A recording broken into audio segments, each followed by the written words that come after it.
Hello प्यारे बच्चों, स्वागत है आप सभी लोगों का हमारे यूट्यूब चैनल NSCERT पाठशाला पर। तो इस वीडियो में हम बात करने वाले हैं दक्षता अभ्यास 2। ये अभ्यास जो चल रहा था 2 वाला घातांक, इसका ये लास्ट अभ्यास है कक्षा 7 गणित यूपी बोर्ड का। तो इस वीडियो में सभी का मिक्स क्वेश्चन दिया हुआ है। चलिए इसको हम करते हैं। यदि इसके पहले वाली वीडियो को आप सभी लोगों ने नहीं देखा है तो प्लीज़ उस वीडियो को देख लें, तभी यह वीडियो समझ में आएगी। और अभी तक चैनल को सब्सक्राइब नहीं किए हैं तो प्लीज़ चैनल को सब्सक्राइब कर लें। तो चलिए वीडियो को स्टार्ट करते हैं बिना किसी देरी के। हमारा पहला क्वेश्चन कह रहा है -8⁻7 के गुणात्मक रूप में लिखिए। इसको हमें गुणात्मक रूप में लिखना है। तो -8 इसको हमें कितनी बार लिखना है? 7 बार। तो लिखेंगे गुणे -8 गुणे -8 गुणे -8 गुणे -8 गुणे -8 गुणे -8। यहाँ पर देखिए कितना हुआ, 1 2 3 4 5 6 7 7 बार लिखा हुआ है ना। मतलब जितना इसका पावर होता है उतनी बार लिखा जाता है। किसको लिखा जाता है? जिसकी पावर होता है। इसका आंसर ये हो गया। इसके बाद कह रहा है इसका मान बताइए। तो -1 पावर कितना है? 999।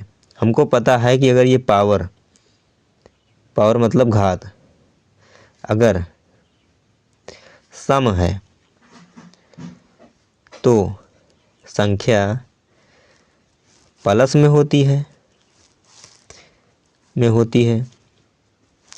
अगर माइनस है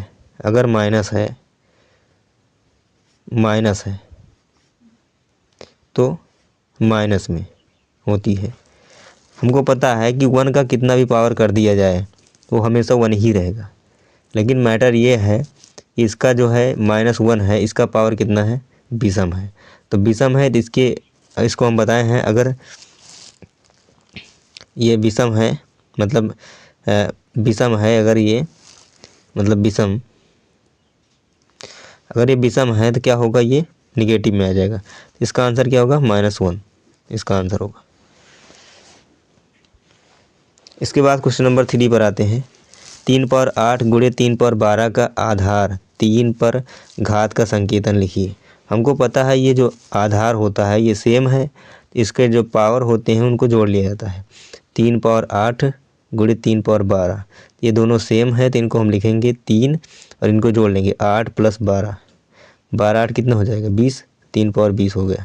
इसका आंसर ये हो गया। इसके बाद क्वेश्चन नंबर हम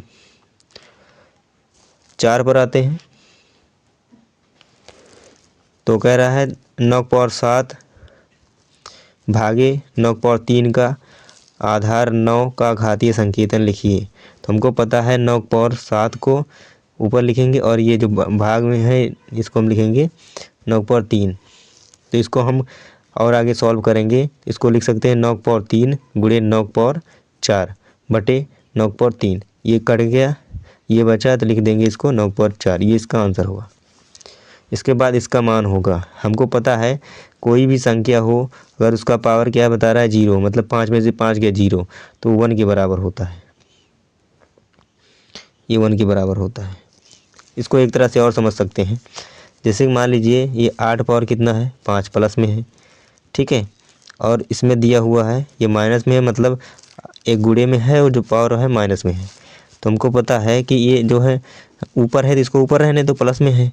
8⁻5 है, ये भी ऊपर है लेकिन ये माइनस में है, इसको नीचे ले आओ। 8⁻−5 ये प्लस में हो जाएगा, सॉरी ये प्लस में हो जाएगा। ऊपर अगर माइनस में है नीचे प्लस में हो जाएगा। तो हमको पता है 8⁻5 है, 8⁻5 है, दोनों सेम है, एक ही बार में कट जाएगा, बराबर बनाया जाएगा। तो ये भी उसी प्रकार से आ गया। इसके बाद क्वेश्चन नंबर 6 पर हम बात करते हैं। तो 2⁻3⁻8 का आधार 2 पर घातीय संकेतन बताइए। तो हमको पता है इससे गुणा हो जाएगा 2⁻3, अब इसको लिखेंगे गुणे 8 तो 8 × 24 2⁻24 हो जाएगा। इसका ये आंसर हो गया। इसके बाद आते हैं अगले क्वेश्चन पर। इसके बाद आता है हमारा क्वेश्चन नंबर 7। कह रहा है -128 को -2 के घातीय रूप में व्यक्त कीजिए। तो हम क्या करेंगे, इसको ये माइनस के रूप में व्यक्त करना है। तो हम इसको 128 को क्या करेंगे? काटेंगे बगल। 128 को हम काट देते हैं। इसको 2 से काटेंगे तो 6 दूनी 12 4 दूनी 8 हो जाएगा। फिर 2 से काटेंगे तो ये हो जाएगा 32 दूना 64 होता है, तो 32। फिर काटेंगे 2 से, 16 दूना 32 होता है। उसके बाद फिर 2 से काटेंगे तो 8 दूनी 16 होता है। फिर 2 से काटेंगे 4 दूनी 8 होता है। फिर 2 से काटेंगे 2 दूनी 4 होता है। फिर 2 से काटेंगे तो 1 के 2 होता है। कितना हो गया? 1 2 3 4 5 6 7। कितना हो गया? 7। तो इसको हम लिख सकते हैं 2 का पावर कितना है? 2 का पावर 7। लेकिन ये तो प्लस में हो गया, अगर माइनस में करना है तो ये माइनस लगा दो यहाँ पर, माइनस पावर 7 इसका आंसर होगा। इसके बाद आते हैं क्वेश्चन नंबर 8 पर। 7/9 पावर 2 भागे 14/3 पर 2 को सरल कर मान ज्ञात कीजिए। तो हम इसको क्या करेंगे कि ये दोनों का क्या है, पावर सेम है। हम कुछ इस प्रकार से लिखेंगे 7/9, ठीक है। और इसको हमें पता है कि इसको जो हम पलट देते हैं तो क्या हो जाता है, ये गुणे में हो जाता है। तो हम इसका पावर कितना था? 2। इसको हम पलट देते हैं, 3/14 कर देते हैं। 3/14 इसका पावर क्या करेंगे? 2। 2 था, 2 हो जाएगा। अब दोनों का पावर 2 2 है तो इसको हम एक साथ लिख लेंगे, 7/9 गुणे 3/14। इसका पावर कितना हम लिख सकते हैं? 2, क्योंकि दोनों का पावर 2 2 है। इसको अब काट लेते हैं, 3 1 के 3, 3 3 का 9। इसको काटें 7 1 के 7, 7 दूनी 14। तो ये 3 दूनी 6 हो गया, तो 1/6, 6 का पावर 2 हो गया, ठीक है। अब इसको आगे सॉल्व करते हैं तो 1/36 हो जाएगा। इसका आंसर ये हो जाएगा। मतलब इसका 1 का पावर करेंगे तो 1 ही रहेगा, और 6 का स्क्वायर करेंगे तो 36 हो जाएगा। इसके बाद क्वेश्चन नंबर 9 पर आते हैं। -4 पावर 4 किस संख्या का गुणात्मक प्रतिलोम है? तो इसका ये आंसर है, ये गुणात्मक प्रतिलोम कह रहा है। तो इसको हम लिख सकते हैं -4 पावर -4 का गुणात्मक प्रतिलोम है, या फिर लिख सकते हैं इसको हम कि -4 पावर 4 का गुणात्मक प्रतिलोम है। ये दोनों सेम ही है, इसका आंसर यही आएगा। उसके बाद कह रहा है क्वेश्चन नंबर 9। इसके बाद कह रहा है क्वेश्चन नंबर 10। पृथ्वी से चंद्रमा की औसत दूरी इतनी मीटर है, इसे वैज्ञानिक संकेतन में व्यक्त कीजिए। तो चलिए इसको हम हल करते हैं। 3 8 4 4, कितना जीरो है? 1 2 3 4 5, 1 2 3 4 5 जीरो। इसको वैज्ञानिक संकेतन में लिखने का मतलब है पॉइंट यहाँ लगेगा, 3.844। यहाँ देखिए 1 2 3, मतलब दशमलव यहाँ लगा है। तो इसके बाद कितने अंक बच रहे हैं? 1 2 3 4 5 6 7 8, 8 बच रहे हैं ना। इनको 10⁸ लिख दो, बस यही मीटर में है तो मीटर लिख दो।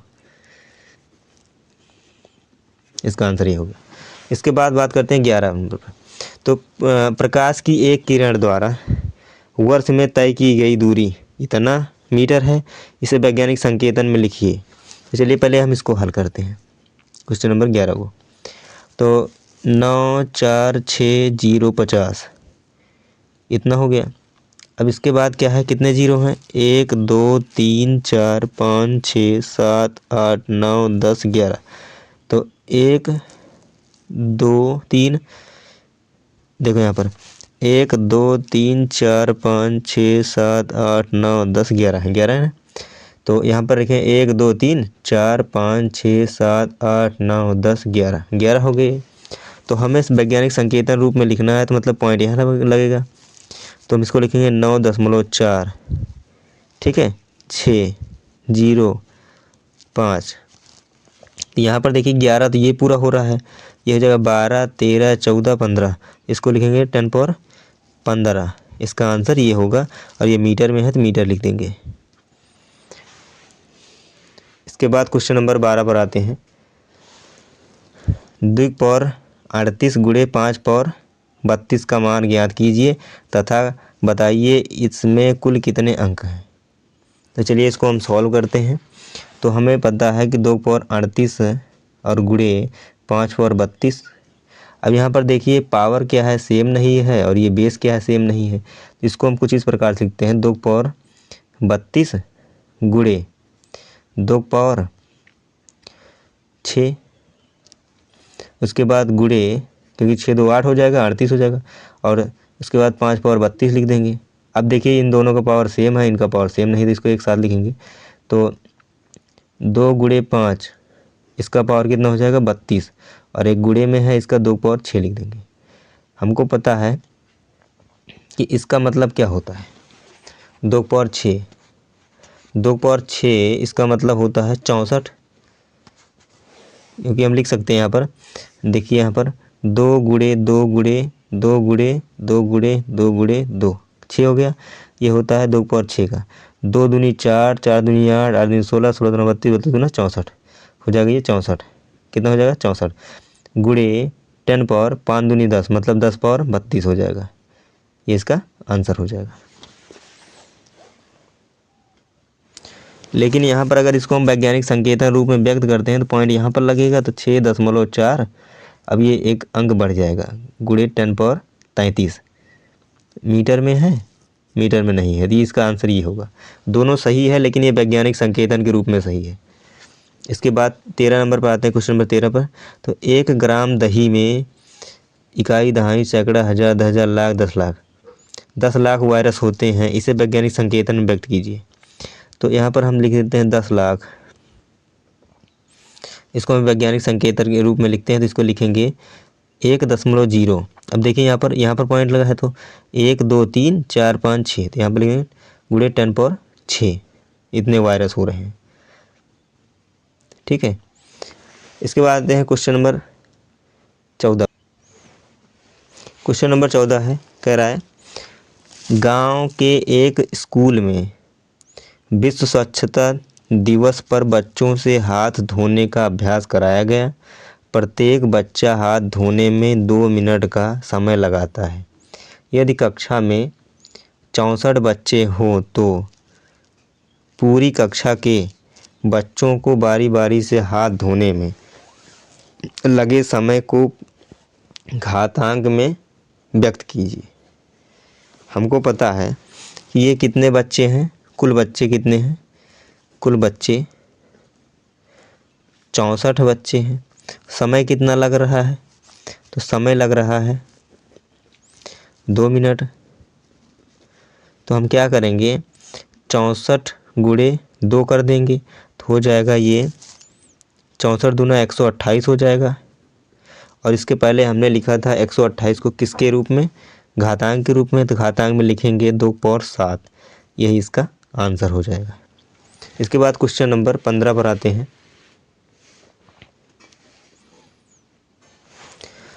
एक कस्बे की आबादी के अधिकांश लोग श्वास की बीमारी से ग्रस्त थे। जांच करने पर उस कस्बे की प्रदूषित वायु में 2000 विषाक्त जीवाणु प्रति घन पाए गए, जो कि एक सप्ताह में 100 गुना बढ़ जाते हैं। 3 सप्ताह बाद जीवाणुओं की संख्या को मानक संकेतों में व्यक्त कीजिए या लिखिए। तो वायरस कितने हैं, कितने विषाक्त वायरस हैं, इसका जो हल होगा, विषाक्त जो वायरस हैं कितने हैं, 2000 विषाक्त वायरस हैं, जीवाणु। और एक सप्ताह में कितने हो रहे हैं, एक सप्ताह 100 गुना बढ़ रहे हैं, 100 गुना बढ़ रहे हैं। हमको पता है अगर 3 सप्ताह की बात करी जाए, 3 सप्ताह में, तो 100 गुणे 100 गुणे 100 गुना बढ़ जाएंगे। ठीक है। तो इसको हम क्या लिख सकते हैं, 1 2 3 4 5 6, तो गुणे लिख सकते हैं 10 पावर 6 लिख सकते हैं। इतना गुना हो गया, लेकिन इतना है, इससे हमें गुणा कर देना है वायरस से, तो ये कितना हो जाएगा, 2000। 2000 इसमें देखो 1 2 3 3 है यहाँ पर, तो इसको हम लिख सकते हैं 2.0 गुणे 10 पावर 3 हो गया, और गुणे 10 पावर 6 हो गया। मतलब यहाँ पर हम दशमलव लगाएंगे तो पीछे कितना है, 1 2 3, तो बचा कितना, 3। इसको हम लिख सकते हैं 3, तो इतना आ जाएगा। इतना क्या है, विषाक्त जीवाणु है, विषाक्त जीवाणु। ठीक है। अब इसको सही से लिखेंगे तो हो जाएगा 2.0 गुणे 10 पावर, ये दोनों सेम सेम है, देखिए बार लिखेंगे और इनको दोनों को ऐड करें, 6 3 9, इतना हो जाएगा। विषाक्त जीवाणु प्रति घन। इसका आंसर ये होगा। तो बच्चों उम्मीद करता हूँ कि यह वीडियो आप सभी लोगों को पसंद आई होगी। अगर ऐसा है प्लीज़ वीडियो को लाइक करें, शेयर करें, और अभी तक चैनल को सब्सक्राइब नहीं किए हैं तो प्लीज़ चैनल को सब्सक्राइब कर लें। तो मिलते हैं अगली वीडियो में, तब तक के लिए धन्यवाद। Best of luck all of you.